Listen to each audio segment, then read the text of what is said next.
Hi there, welcome back to my YouTube channel. My name is Louis Taylor. I'm a composer and a sound designer and a music producer for video games, media, and sometimes concert music as well.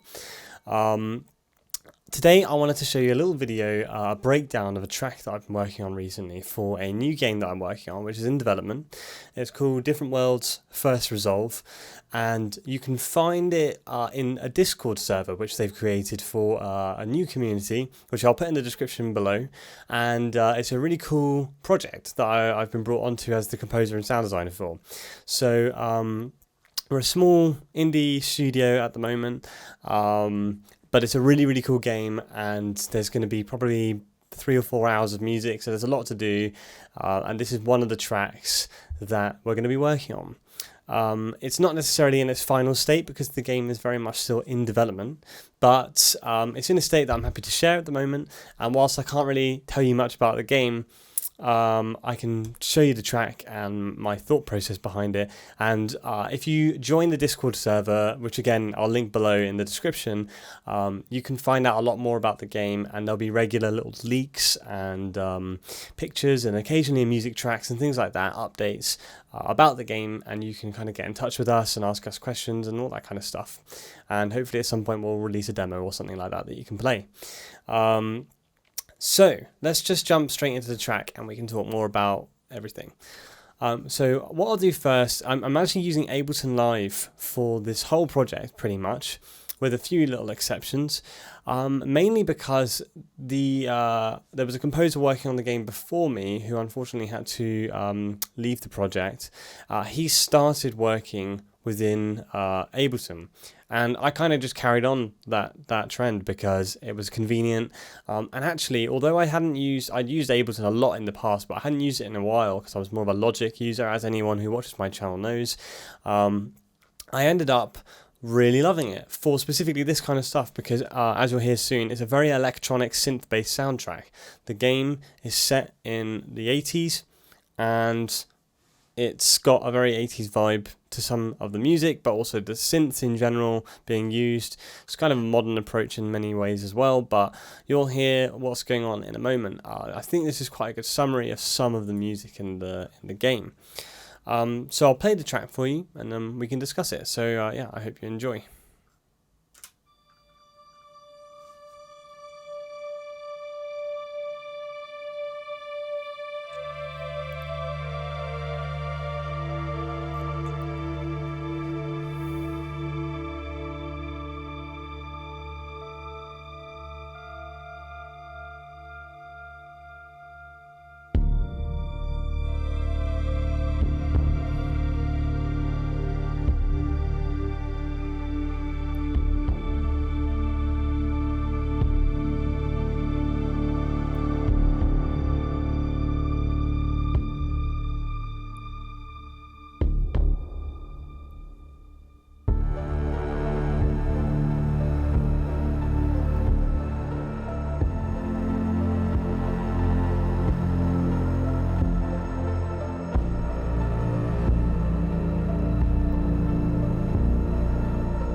So that's the track. That's actually a loop, so it's going to loop a couple of times, and maybe I'll export this in different variations, so that there's like layers to it that come in and out during the gameplay.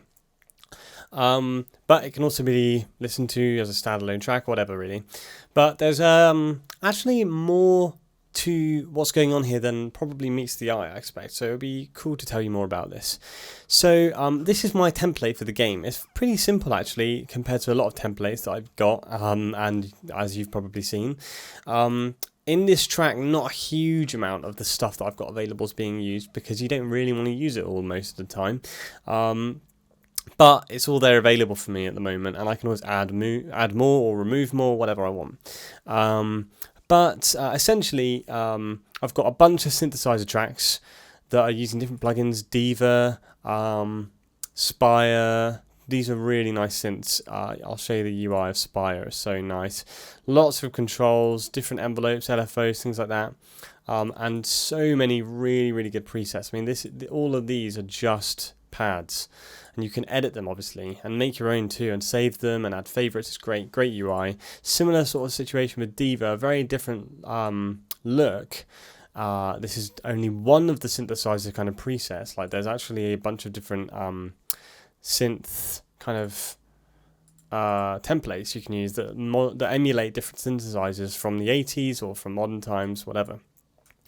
And I've got some drums going on down here at the bottom, just basically a kick sample from an 80s drum sample pack, and actually Spitfire Audio's Aperture library, which is cool because it's all recorded through tapes, which is one of the reasons I use it for this project sometimes. And this is the percussion worn, and I'm using, I think it's timpani hits, to be honest, or bass drum hits for this. Let's see, yeah, there you go. So you can kind of get a feel for that, and you can change the different aperture, as it's called, which, you know, it's not really the real term for it, but basically there's like a filter applied from like tape distortion and things like that. Tell you a bit about the structure.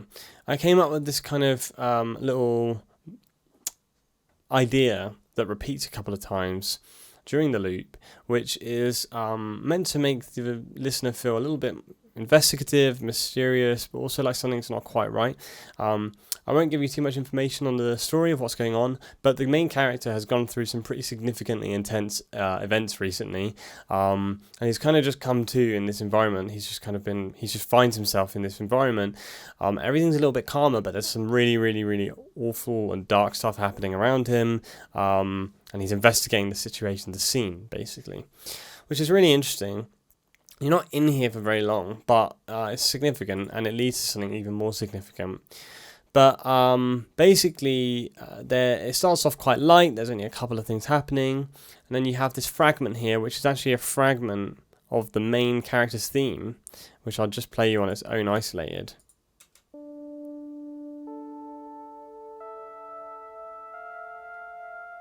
And it's been augmented here. The actual theme goes a little bit like this.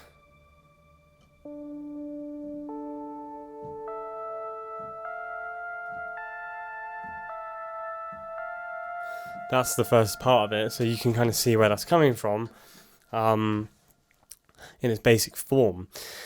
Then as we come in here to the more intense part of the track where it really starts to kick off, you have the same chords, but you've got this beat now happening here with these bass instruments, which are really nice.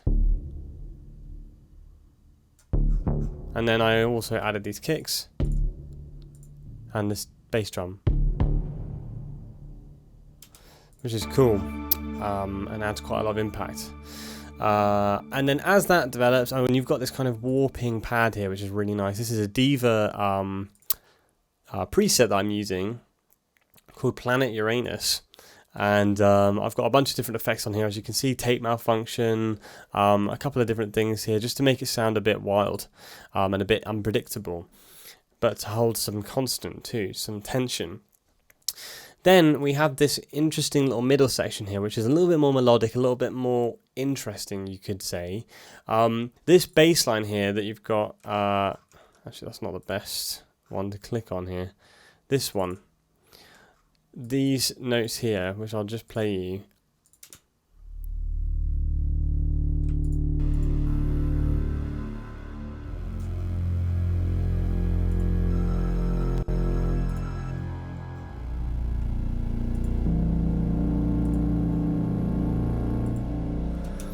They are something that I've been using recently to subtly represent a specific part of the story, which I can't tell you about yet, but it's really cool, and it's a very dark and mysterious part, a significant kind of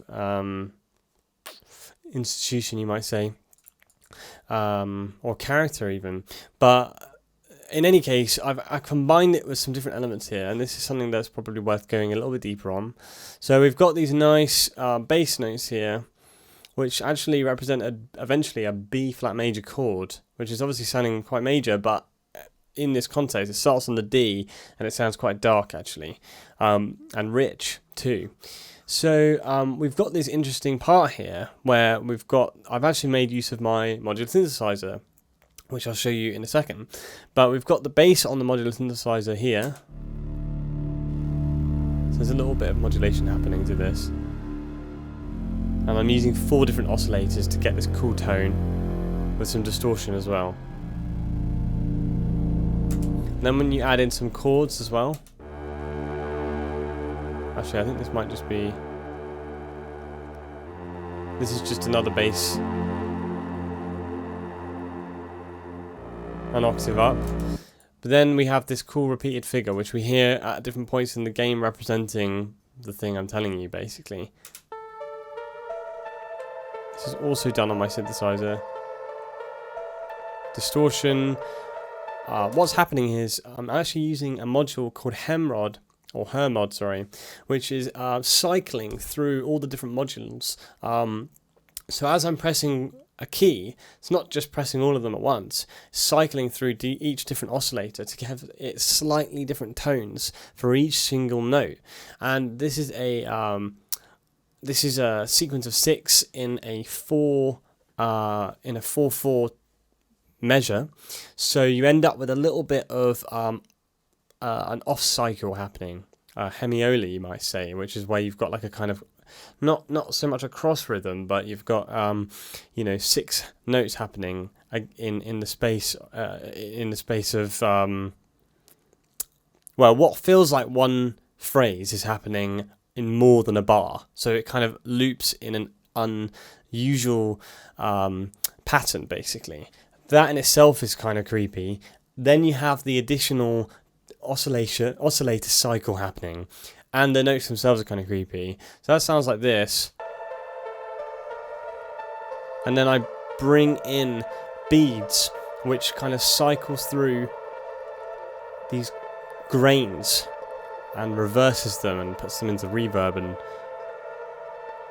it kind of just helps everything fade out naturally in a cool way.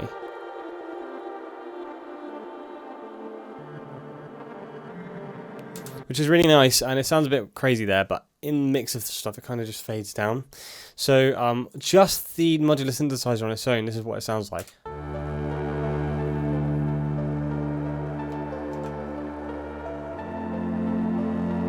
can hear how it's starting at a different point of the bass there. There's a different note on the downbeat each time, which is kind of cool. I like doing that. So yeah.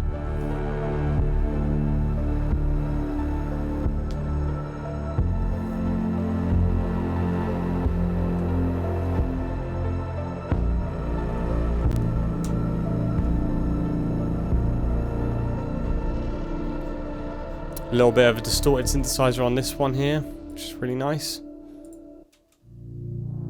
Native Instruments Ethereal Earth. Really, really nice, rich bass sounds and melodic high notes. And what else have we got here? Some other bass instruments, basically. Spire bass notes. Sound very cool. And this is a great plugin, which is free. So I recommend it. It's called Pendulate. It's fantastic. I can't believe I hadn't heard of it before this game, before I started working on it. But it's great. It's got so much to it. It's kind of modular, which is nice. So I can actually I can add this chaos amount on this double pendulum oscillator to an LFO, which will cycle it. It will basically change the amount of it, like a modular synthesizer would, which is really, really nice.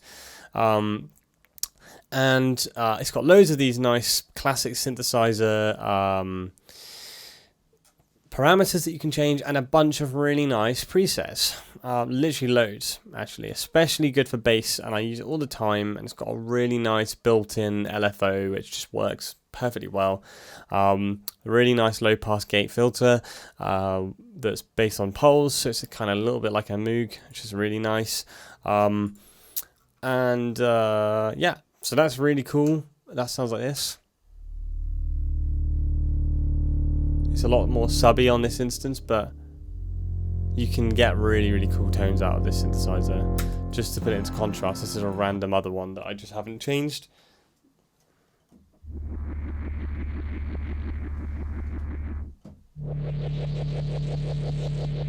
So yeah, that's just something else you can do with it. There's loads of stuff you can do with it. And then what we have is this kind of weird fade out into the old loop. So during this part, we have the old bass line come in, this like boom, boom, boom. And I added this really cool synthesizer from, let me tell you, Karani Sounds Wave Synth, and it's a really cool synthesizer. It's got lots of cool stuff, and it's got a really nice feature patch called VHS Cinema Soundscape folder, and it's got a bunch of really cool stuff in here. And this sounds, it's called VHS Romance, and it's cool. It sounds like this.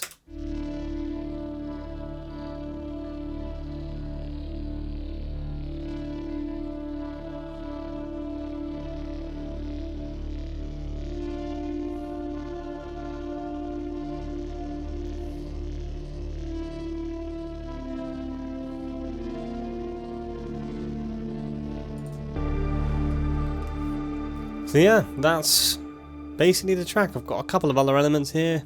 Basically one, which is the Tal Noisemaker. Cool free plugin. And I recommend it. It's pretty useful for just different things, really. It's got a lot of different features, 2 oscillators, 2 LFOs, filter, amplifier, which is basically just your envelopes, a few other bits and bobs, effects and things like that. And again, quite a lot of really decent presets. Some of them aren't that great, but some of them are really good, and you can make your own stuff, obviously. This is a really kind of basic percussion sound. It's quite industrial sounding, and I'll just show you what that sounds like finally to cap this little breakdown off.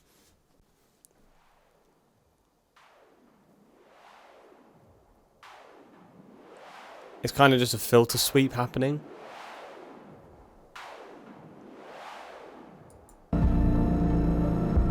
Quite subtle. So yeah, that's the track basically, guys. And there's a lot more in the works. I've probably written so far about a good hour and a half, maybe approaching 2 hours of music for this, and that's cutscenes as well. There's like a lot of cutscenes in this game, and a lot of gameplay music. We're actually using Fmod for this, which I've done a lot of videos on in the past, but I'm going to do a lot more in the future because I'm actually doing the implementation myself for once into Unreal Engine. So I'm going to make some really cool videos about how to do that nicely and how to make cool transitions, how to trigger those sounds in Unreal Engine, the different parameters being changed in Blueprint for Unreal. That's going to be really cool to show you guys what I've been doing, along with some sound design. But basically, yeah, there's a lot happening. That's kind of why I've been away for a while and so busy on different stuff. I've got another video in the works, which is for an Amazon Audible production, which I really need to get around to, but it's coming. And yeah, I really hope that you guys enjoyed the video. Please don't forget to join the Discord for Different Worlds First Resolve. It's the first game. There's going to be more. We're a really tight-knit studio where there's a great bunch of guys that I'm working with. Tim, he's the kind of god of the game, the creator of it. He's a really great guy, and we'd all appreciate your support if you can join the Discord, share it with your friends, anyone you know. I think you're going to like it. It's a PS1 retro style game. I should have started with that, but check it out. Yeah, I will see you guys in the next video. So please subscribe, like, comment, ding that notification bell, and I'll see you around. Thanks very much for watching. Bye for now.